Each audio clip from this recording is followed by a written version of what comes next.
which coffee shop that you go to based on if you're a Republican and a Democrat, those kinds of towns, and how to kind of finesse that a little bit. And mainly just the importance of saving history that would otherwise be lost. And I think that, I hope that that's what I do as the advisor of our chapter now, is to communicate those kinds of values, and like Jason was saying, to carry on that with our students now.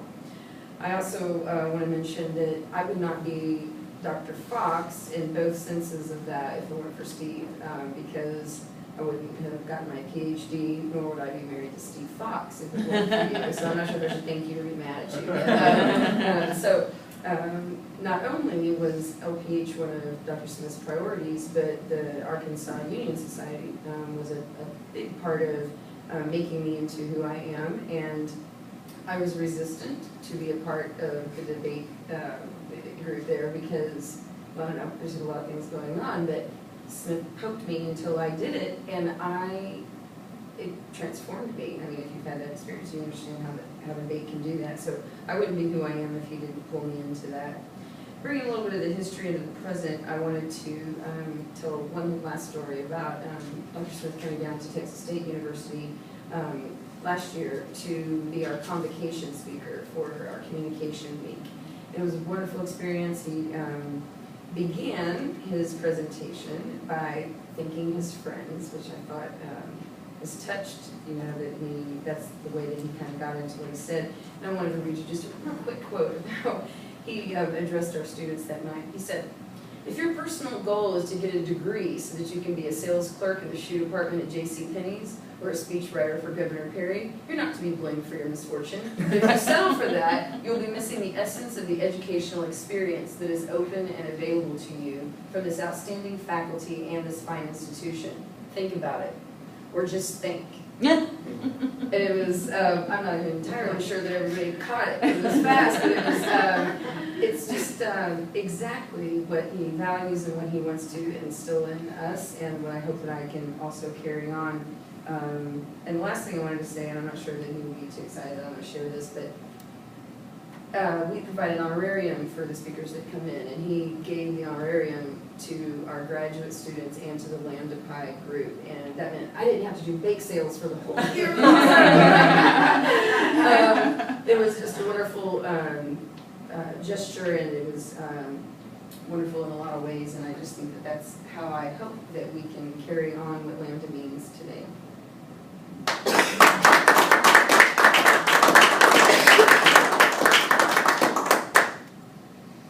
I mean, we've meant this to be sort of this informal sort of reflection on the history, and then to open it up to any sort of questions or discussion or anything like that.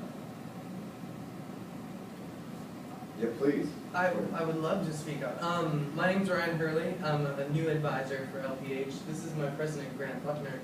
We're at North Carolina State University, the Beta chapter.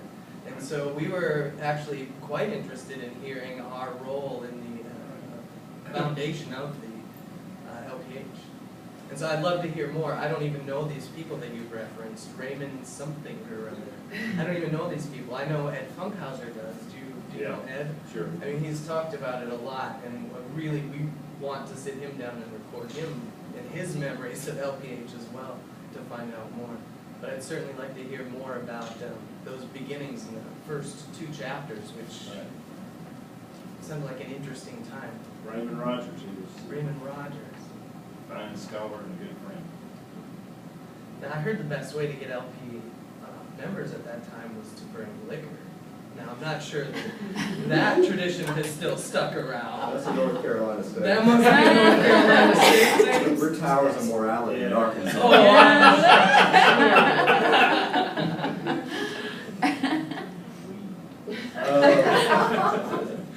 You know, actually, you might be able to help me out because actually Ken Zagacki directed my dissertation. Oh, sure, LSU. And I emailed him a couple of times. I know he's busy, but one thing, you could do the whole organization a huge favor if you could maybe dig into some files to see if there's some paperwork left over from those days. Ed would have it too, I think. Okay. because that would be great, because, you know, we've been in the process of trying to search through some old cabinets in Fayetteville, and I know, as I mentioned, a lot of stuff that NCA had was lost, but that would be very, very helpful. Yeah, we'll keep it, yeah. That's what I was thinking when you were mentioning that, is right now I'm going through and purging all this stuff in boxes and boxes, and it's just been, you know, helter-skelter for the last 15, 20 years. I'm sure I have minutes from the national conference in the early 90s, and I'll just, as that comes along, I'll scan it and then send it on, and if we put them up on the website, That would be wonderful. because I'm remembering, I think it was in Chicago, no, maybe it wasn't Chicago, but it was an NCA conference, and Leonard Payette It was had, probably in Chicago. it probably was, I mean, high percentage, but we had, it was probably 93, and they were presenting, but the room was a cavern. I mean, it was huge, and the students were presenting their research, and there was maybe 16 people there, but it was a huge room. We walked in and wow, this is Lambda Payette. So we'll try and salvage some of that stuff and then get it up on the website so we can get a continuity across the years. And you also make a good larger point about, you know, some of the, you know, at least from my perspective, what I'm starting to get into from my own sort of research agenda. I don't want people to purge things anymore, because I want to see that material. So we are constantly sort of urged to purge. So please don't, please save stuff. Well, that's the joy of the new photocopier, color scanner, And bulk then you can scanner, have put it digital on, copies, yeah. you know, so I'm purging the physical and storing the electronic. So that's working out pretty Some well. of the digital programs might have. I'm sure, yeah, I'm sure. We start in there and see when the. That's true, because their names appeared in the NCA program, and that was huge in terms of funding to get the students to the conferences and all that. But I think even more than that, the fact that Lambda Payette had created that space for research to happen at the undergraduate level, because if you have a master's program or a doctoral program, the undergraduates don't really get that much focus typically. But all of a sudden, here was this space, there was this recognition, and students were going to the national conference and becoming part of it, and meeting the footnotes, the references. I mean, you were mentioning the transformative experience, the debate committee, and research, especially at the national level. It's like, you did what? As an undergraduate, you presented a paper at the national conference. So it transformed how they saw themselves. They sort of had to reconcile the fact that they had presented research, like they weren't a scholar, right? But they had presented this research, this scholarship at the national conference. What, Brad, what year, I got from my friend working at the 3 days before it was NCA. What year was it actually incorporated by NCA, do you all remember? Or which was the CSA? It was SCA at the time. Or SCA, I'm Yeah. sorry, SCA. I believe 1989, but I am uncertain. I certainly was not working for Yeah, SCA at I the time. think there was some official affiliation then. Right. And then, it was almost a two-state thing, I don't remember the exact part, but it was, couldn't have any sooner, it's great. Right. As I understand it, Vienendahl, is that how you pronounce his name, was ill and wanted to make sure that it Yeah. continued. We're an interesting and unique organization in that it's housed in the national office. A lot of other discipline-focused honor societies are entities unto themselves. Oh, right. Whereas LPH is a program of the National Communication Association. So it's a very unique thing, but I think it has allowed us to grow in ways, the Honor Society to grow in ways that it may not have if it had remained with a particular professor. But so many other disciplinary-based honor societies, there's Stephen Smith, there's somebody else, running the entire thing. And so I think by transferring it to the national office, I think it was allowed to grow in ways At that. first, I think in '89 we became like an affiliated Right. organization, but then later became wholly owned subsidiary, which has been great. So I give, would it have been 89 or 90, the first time that there were spots at NCA for Land of Iowa? You know, we have the programs Okay, so in all the programs- office, and my wonderful associate just got a new job to do. Sorry about that, I was Megan. already ahead of you. I was already thinking about picking those up when I got back. So we can go back and recreate How many of that. them are digitized?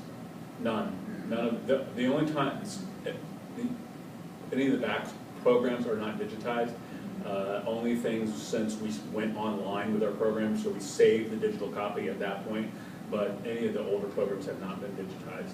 All our old journals and those kinds of things have not been digitized, but as you might imagine, the folks that have been doing that aren't willing to do our programs, and it's an expensive thing to do, so.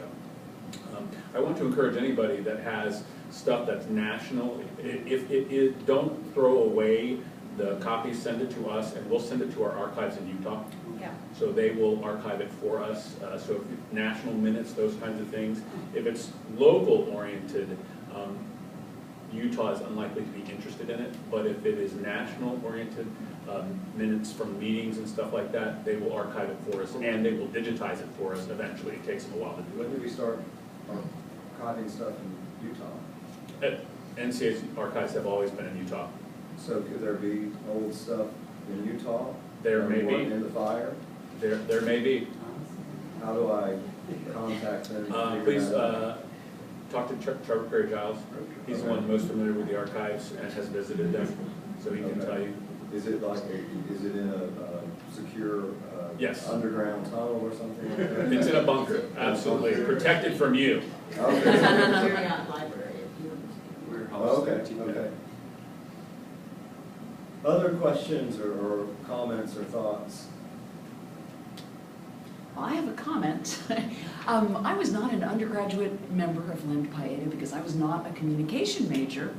So when I discovered communication late, and when I did get to Texas State, I was very excited about helping to found the Delta Beta chapter at Texas State.